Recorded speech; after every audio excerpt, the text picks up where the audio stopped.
નમસ્તે. આજે તારીખ 8 ઓગસ્ટ 2025. જીવદેવ આશ્રયધામથી આપ સૌને પ્રણામ.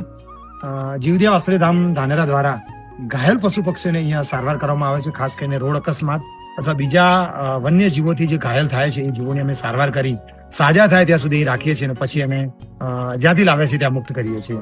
આ વાંદરાનું બચ્ચું 4 દિવસનું હતું ત્યારથી અમારી પાસે આવ્યું છે. એની માં હેડ ઇન્જરી થવાના કારણે મૃત્યુ પામેલી અને અમારા અહીંયા સ્ટાફે આ પાંદડાના બચ્ચાને અહીંયા જીવાડ્યું છે. આજે લગભગ 10 દિવસ થયા છે એને રોજ કુણા પાંદડા જે હોય છે, ખાસ કરીને પીપળના પાંદડા છે, ઉમરાના પાંદડા છે, આસુપાલવના પાંદડા છે, એ ખવડાવીએ છીએ અને એને દિવસમાં 4 થી 5 વખત એને દૂધ ધાવણી વડે પાવી અને એને અમે પોષણ આપી રહ્યા છીએ. બસ આપણે સૌ પ્રાર્થના કરીએ કે આવા અબુલ જીવો જે ઘાયલ થયા હોય, મા વગરના હોય, એ તરત સાજા થાય ને રિકવર થાય. જતીનભાઈ મને દૂધ આપો. જતીનભાઈ યસ. Okay okay.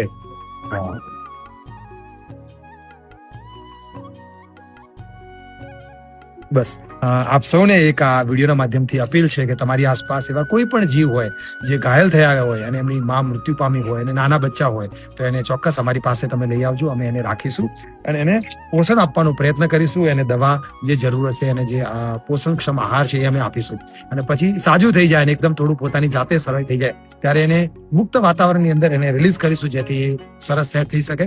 અને બીજી પણ અપીલ છે કે કોઈ વન્ય જીવ કે કોઈ પાલતુ જીવ ઘાયલ થયું હોય અને પીડાતું હોય, એની સારવારનો એને અભાવ હોય તો પણ અમારી પાસે તમે ચોક્કસ લઈ આવજો.